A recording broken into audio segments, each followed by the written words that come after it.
Assalamualaikum warahmatullahi wabarakatuh. Nama saya Legawa, selamat datang di Legawa Gadget.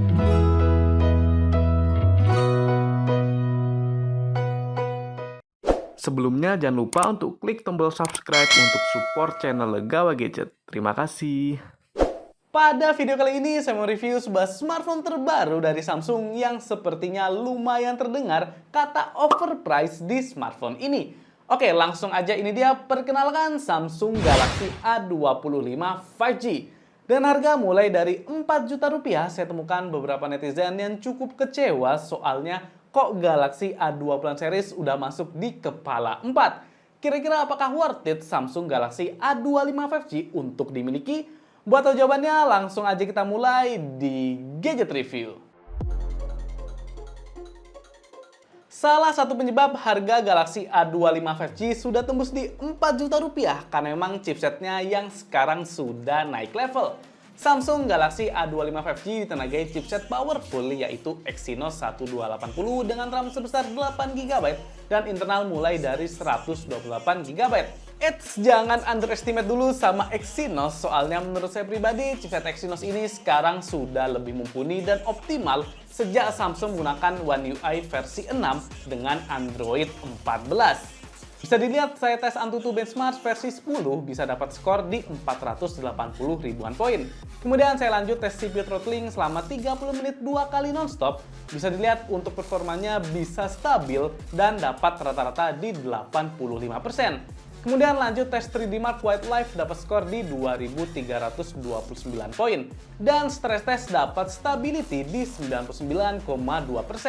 Terakhir ini dia untuk hasil skor Geekbench-nya. Kemudian ini dia untuk hasil gaming testnya.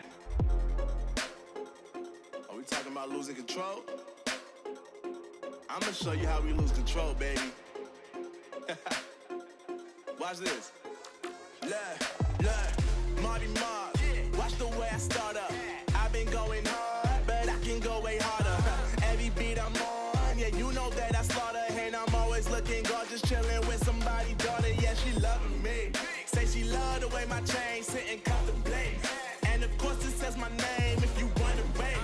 To let you know who's finna blow. Always win and check the scope. I'm only losing control. Oh. I like losing control.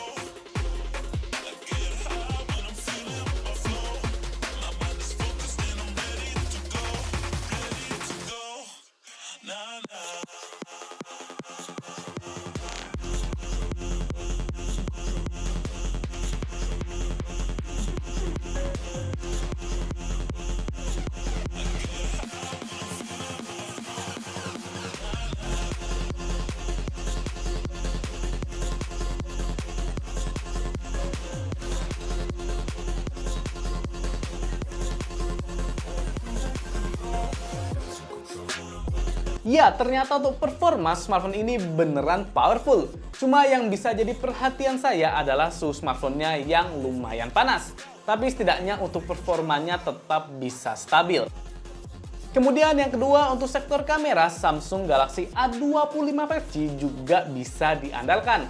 Memiliki setup kamera utama 50 megapiksel bukan f1.8 dengan OIS. Kemudian lensa kedua ultrawide 8 megapiksel bukaan f2.2. Dan terakhir lensa makro 2 megapiksel bukaan f2.4. Untuk kamera depannya sebesar 13 megapiksel bukaan f2.2. Untuk fitur-fiturnya juga cukup lengkap. Jadi sudah tersedia mode Pro buat video. Dan ini dia untuk fitur lengkapnya. Di sektor video, Galaxy A25 5G sudah support sampai di resolusi Ultra HD, bisa Full HD 60 fps, kemudian tersedia fitur video stabilization dan super steady. Hanya saja kalau fitur stabilisasi diaktifkan maksimal hanya di resolusi Full HD 30 fps saja. Cuma saya rasa di sini walaupun tidak kita aktifkan fitur stabilisasinya, ini OIS-nya tetap bekerja. Jadinya walaupun merekam di resolusi Ultra HD, videonya tetap bisa lumayan stabil. Dan ini dia contoh hasil video tanpa dan dengan fitur stabilisasi.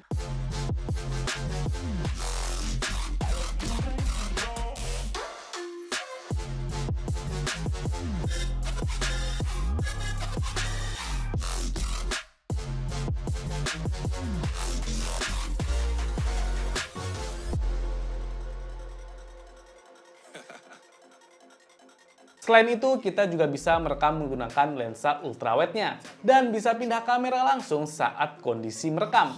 Sehingga untuk fitur Samsung Galaxy A25 5G sudah naik level. Dan ini dia untuk hasil foto dan video dari Galaxy A25 5G. Yang pertama, foto di kondisi cukup cahaya, mode portrait bisa dilihat hasilnya ini natural, jadi warnanya akurat, detailnya dapat banget, dan ketajamannya saya rasa sudah pas. Untuk potongan bokehnya juga rapi. Overall untuk foto portrait ini keren. Kemudian untuk foto objek yang berwarna, saya rasa racikannya sudah pas. Jadi buat foto bunga warnanya bukan yang terus gonjreng banget, tapi warnanya pop up dan segar untuk dilihat. Lagi-lagi untuk detail ini juara, dan SDR-nya juga sudah cukup luas.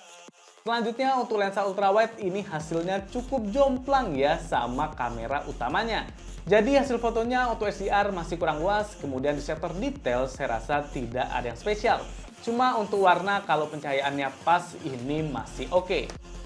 Kemudian untuk lensa makro ini hasilnya tergolong bagus, jadi belum autofocus tapi detailnya dapat dan warna yang dihasilkan juga masih bagus. Tidak terlihat pucat seperti lensa makro kebanyakan.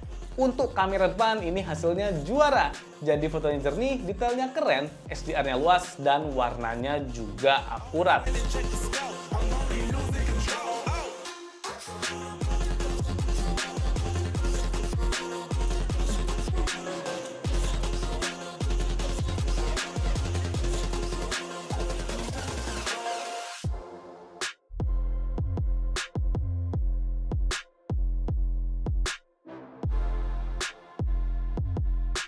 Lanjut ke kondisi low light, jadi hasil fotonya saya rasa juga masih bagus. Tapi ini tidak sewah saat kondisi cukup cahaya.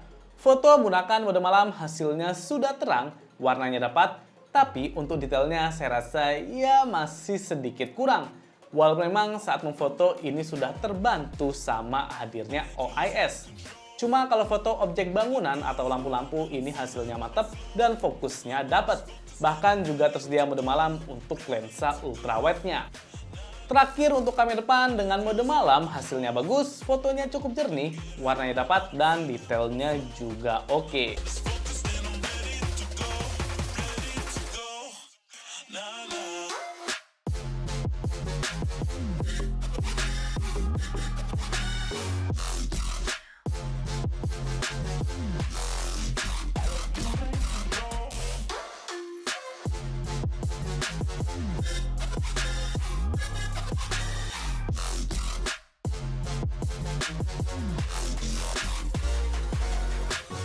Ini dia contoh perekaman video di Ultra HD 30 fps Samsung Galaxy A25 5G. Yang untuk kualitasnya cukup bagus, jadi fokusnya cepat, kemudian detailnya dapat, dan warnanya oke ya teman-teman. Dan ini dia di 30 fps. Untuk stabilisasi juga nggak bisa, soalnya kalau mau pakai stabilisasi harus di Full HD 30 fps. Jadi coba kita bawa jalan. Ini saya megangnya dua tangan. Jadi apakah bisa stabil? Tapi kalau saya lihat ini sepertinya OIS-nya main ya. Jadi nggak goyang-goyang banget. Pegang dua tangan. Dan bisa dilihat untuk detailnya, kemudian SDR-nya juga bagus ya. Jadi untuk hasilnya ini termasuk bagus. Untuk di kelasnya. Kita coba zoom. Ya, di zoom masih lumayan oke karena kualitasnya di Ultra HD. Sekarang kita bawa jalan lagi, lihat kira-kira bagaimana dengan stabilisasinya. Ini kalau pegang dua tangan ya teman-teman, jadi harusnya bisa lebih stabil. Kalau pegang satu tangan harusnya lebih goyang-goyang. Tapi kan kita biasanya kalau video ya megangnya dua tangan ya, dibuat landscape seperti ini. Oke. Yang saya suka itu detailnya bagus, kemudian warnanya juga masih dapet banget. Jadi overall untuk video di Ultra HD ini OIS-nya masih main dan cukup stabil sih. Ini hasil perekaman Full HD 30 fps yang dimana kalau saya lihat ini hasilnya bagus ya teman-teman. Jadi detailnya dapat, kemudian warnanya juga bagus, overall seger ya kalau dilihat. Kita coba bawa jalan, kira-kira bagaimana dengan stabilisasinya. Ini saya pegang satu tangan saja Jadi harusnya lumayan bergetar ya teman-teman. Ini kondisinya agak gelap tapi muka saya bisa cukup cerah ya. Jadi overall bagus. Oke, kita ke tempat yang lebih terang. Dan ini sudah terang teman-teman. Bagaimana dengan kualitasnya? Kita lihat untuk HDR-nya. Oke, HDR-nya masih dapat. Untuk mikrofon juga silakan dinilai sendiri. Jadi untuk kamera depannya ini videonya mantap. Ini dia contoh perekaman video di Full HD 30 fps antara A15 5G sama A25 5G.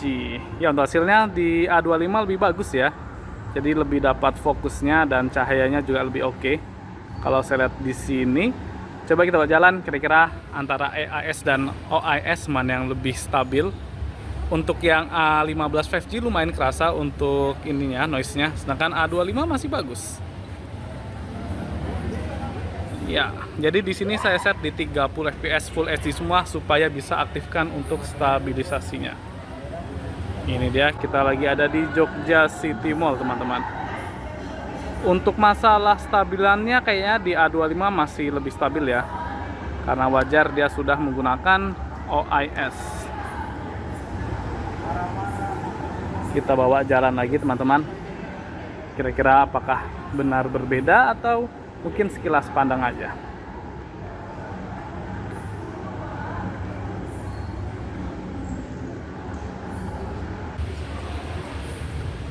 Oke, nanti bisa dilihat di video langsung ya. Kalau saya ngomong langsung di sini soalnya cuma ngeliat layar, jadi takutnya agak kurang tepat untuk penilaiannya. Oke, ini dia contoh perekaman video Full HD 30 fps antara Samsung Galaxy A15 5G sama A25 5G. Ya, di sini di A25 ada stabilisasi, jadinya untuk frame-nya lebih sempit ya daripada yang LTE. Saya lihat di sini untuk detail kayaknya yang 25 lebih bagus, dan coba kita bawa jalan kira-kira bagaimana stabilisasinya di A25 bekerja. Ya, kita lihat di A25 masih stabil, sedangkan untuk di 15 5G ini agak bergoyang-goyang. Cuma nggak jauh banget ya bedanya. Oke, mikrofon juga silakan dinilai. Kalau saya lihat sih di sini untuk hasilnya lebih bagus yang A25 5G. Oke. Masalah frame memang lebih luas yang LTE soalnya yang A15 5G soalnya nggak ada stabilisasinya. Mikrofon juga silakan dinilai sendiri. Sektor kamera sudah kita bahas, selanjutnya untuk sensor smartphone ini juga sudah lengkap. Jadi tersedia sensor magnetik, kemudian gyroskop yang sudah hardware, dan tidak lupa pastinya juga ada sensor NFC. Untuk speaker juga sudah dual speaker stereo, jadi speaker utama di bagian bawah dan speaker keduanya di bagian earpiece. Untuk sektor audio, Galaxy A25 5G sudah support Dolby Atmos. Kemudian kita lanjut ke sektor yang saya rasa ada plus dan minusnya. Jadi yang pertama adalah layar. Untuk plusnya tentu sektor layar kualitas dari Samsung tidak usah diragukan lagi. Jadi Galaxy A25 5G sudah menggunakan layar dengan panel Super AMOLED, Full HD+, dan screen refresh rate up to 120Hz. Untuk gambar yang silakan, ini tajam, warnanya pop-up, gerakannya smooth. Overall, saya sangat puas dengan kualitas gambar yang dihasilkan dari Samsung Galaxy A25 5G. Cuma untuk minusnya adalah bingkai layarnya yang masih tebal. Jadi dagunya ini tebal, kemudian bingkai kanan, kiri, atasnya ini simetris tebalnya. Untuk kamera depan juga masih water drop.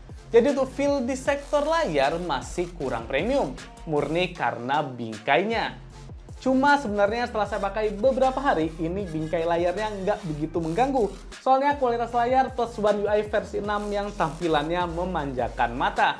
Cuma tetap smartphone harga up to 4 juta rupiah kalau bisa dikasih bezel yang tipis. Jangan setebel ini ya Samsung. Selanjutnya untuk desain di bagian backcase, Galaxy A25 5G terkesan kalem dengan bagian backcase yang finishingnya doff. Tidak ada efek-efek pantulan cahaya, adanya yaitu efek kotak-kotak kecil yang menjadi desain dari backcase-nya. Untuk garis desain tentu ini ciri khas Samsung, dengan 3 buah kamera belakang jejer ke bawah dan ada tulisan Samsung di bagian bawahnya. Untuk ukuran saya rasa ini masih pas buat digenggam, jadi tidak kebesaran ataupun kekecilan. Masalah build quality dan finishing tentu ini sudah juara, karena memang brand Samsung tidak usah diragukan lagi. Cuma minusnya di bagian package masih terbuat dari plastik dan ini fingerprint magnet. Dan bagian layar tidak ada info mengenai proteksinya, jadi mungkin belum ada Gorilla Glass ataupun sejenisnya. Kemudian smartphone ini juga tidak tersedia IP rating, jadinya belum tahan air ataupun debu. Dan terakhir untuk SIM tray-nya juga hybrid, bukan triple slot. Oh ya, kelupaan untuk baterai Galaxy A25 5G ditanamkan baterai sebesar 5000 mAh. Kemudian untuk pengecasannya support fast charging hingga 25 watt. Yang dimana dalam paket pembeliannya tidak disertakan kepala charger. Saya tes ngecas dari 0 sampai 100% butuh waktu sekitar 1,5 jam. Baik, bagaimana review saya mengenai Samsung Galaxy A25 5G? Kalau kita lihat dari sudut pandang Samsung, untuk Galaxy A24 tahun lalu itu launching di harga 3,5 juta rupiah buat memori 8/128 GB.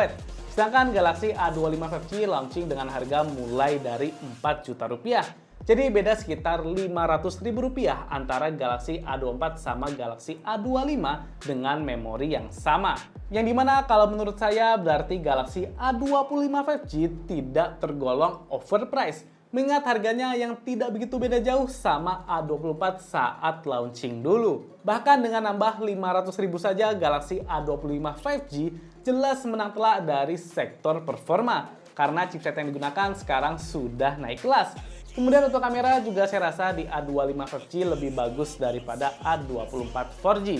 Sehingga menurut saya Galaxy A25 5G harganya sudah pas dan oke juga untuk dipertimbangkan. Oke, cukup sekian gadget review Samsung Galaxy A25 5G. Apabila saran, boleh banget tulis di kolom komentar. Jangan lupa juga untuk subscribe channel Legal Gadget supaya semangat lagi konten. Saya Mirzal pamit. Wassalamualaikum warahmatullahi wabarakatuh.